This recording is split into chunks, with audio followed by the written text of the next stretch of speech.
It's Laura Eubanks of Design for Serenity with your succulent tip of the day and day 2 in La Jolla. First of all, shout out to Irene, one of our followers that figured out where we were and came to say hello. Thank you so much for following, and it was so nice to meet you today. Oh, hey, see? Okay, so challenge here. Usually in La Jolla, like in Coronado, it's sand, so you can almost dig with your hands. Not the case. I don't know if it's all these podocarpus roots over the years or what. I think I'm just going to throw the tree under the bus. Yeah, we're going to throw the tree under the bus.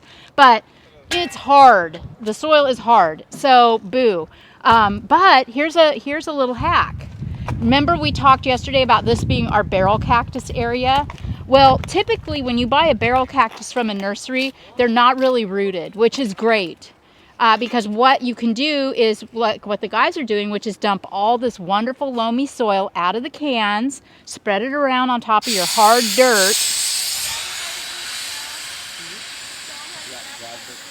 Yeah, and then take your barrel and plant it. Go ahead, Mal, plant it. Yes, done. See how that works? And this is a perfect example of if your succulent stands up, you've done your job. Seriously, do not be intimidated by Echinocactus grusonii or barrel cactus. They're the easiest plants in the world to work with. Just grab them by the roots and flip. It's all in the wrist. So what the guys are going to do is decoratively stage these artistically in this space, and then we will be done. One and done. So much for nothing growing here. All right. Also, we got some more boulders staged. And see, remember we were talking yesterday about do your smaller boulders up higher because they give you the optical illusion of being bigger because they're up higher. I don't even understand what I'm saying half the time, but hopefully you followed that. Now, because the ground is so hard, we will bring some soil in. And we will create, a little bit of mounding. And this is, again, the beauty of working with succulents where roots are fairly optional. We can distress these plants to practical nubs. We don't need to dig great big cavernous holes. Because in between these boulders are going to go those beautiful agave blue flames.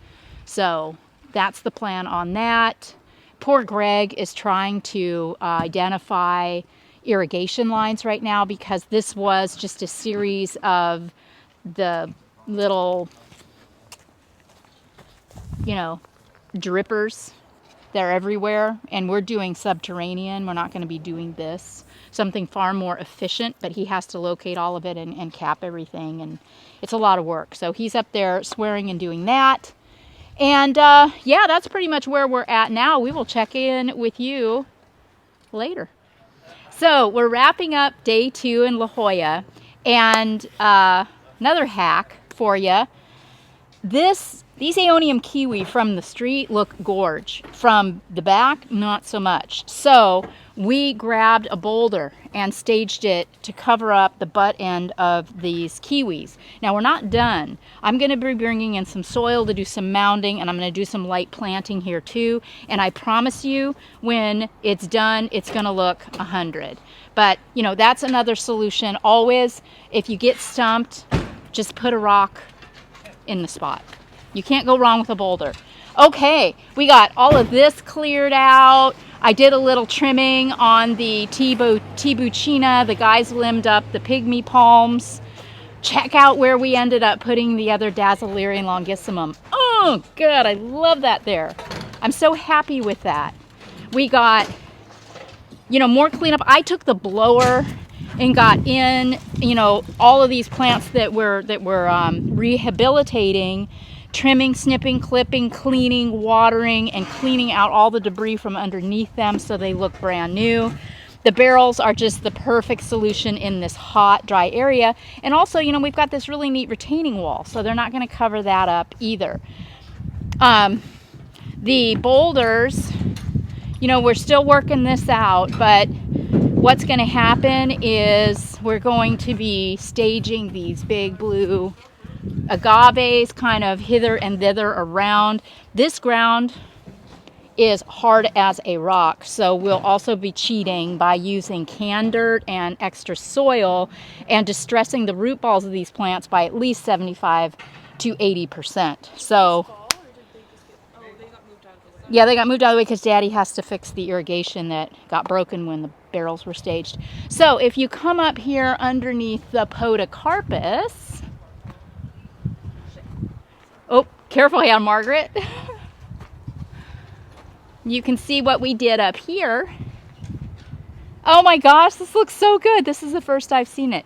This was completely run amok with old calendrinia, and they cleaned it up. It's just as clean as a whistle here now.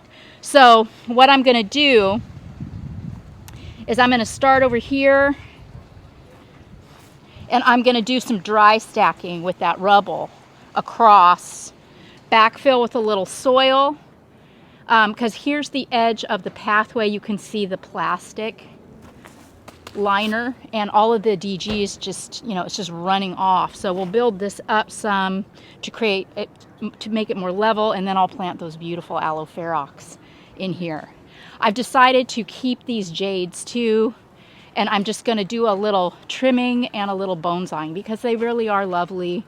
There's nothing wrong with them. They're just a little overgrown and untended, so I'll fix it. I also want to take a minute to show you the tropical oasis. Greg got all the irrigation situated over here, got rid of all of the Mickey Mouse little drippy lines. We're going to be relying on MP rotators in here and doing spray because of all of the bromeliads that we're going to be putting in here. So, you know, these are the bones. I cleaned out amongst all of these bromeliads. I must have pulled out, I'm not kidding, like half a truck full of leaves out of these bromeliads. And we've already got some really beautiful boulders in this bed. So this is about 1.5 yards of soil. We're not done. We're going to do some more mounding before we put in more boulders and then start planting. Some of you ask, why are you covering up this beautiful fountain with the beautiful tile? And yes, it is lovely, but it leaks. It doesn't work. And they've attempted to fix it and haven't been successful. So that's the reason why we're going to fill it in. And we're just going to rely on this part. It also gets filled with... Yeah, and it gets filled with leaves, and it's just, you know, it's just kind of a mess. So we're gonna smoke and mirror that. I wanted to take a minute, real quick, to thank you guys so much for all of your purchases for the holidays in the shop. We've got basically everything up there. We even have wine tumblers now. So just to give you a little background, the reason why I started this shop was, one, to connect with you and so that you could have some fun and feel like you're a bit a part of the team by sharing in our wackiness, but also it's a way for me to connect with my older 2 kids. It's not just the girls that we have. We have 2 kids in their 30s, and it has always been my dream to have the kids work with us in our business. So our son John is the one that is coming up with all these super cute designs and running the shelf on Teespring through YouTube. And our daughter Elizabeth is the one making all of the really cute, professional looking Instagram posts. So it's such a thrill for me to have them a part of the business, and I thank you guys so much for all of your support. We may be rained out tomorrow, believe it or not, so we'll see. If we do get rained out, we just add a day to the end of the project. No big deal. But we may see you tomorrow. If not, we won't see you again until Saturday, because Friday is our day with the succulent babies. But I'm super pleased, as is the client, with all of our progress today. Thank you so much for following. Thank you for the wonderful comments, the subscriptions, everything. You guys are just the best. Have a wonderful holiday season, and I'll see you either tomorrow or Saturday. And thanks again, Irene. Yes, and thanks again, Irene, for stopping by and saying hello. That really made our day. This has been Laura Eubanks of Design for Serenity, reporting from La Jolla with Team DFS in day 2 and your succulent tip of the day. Bye, guys.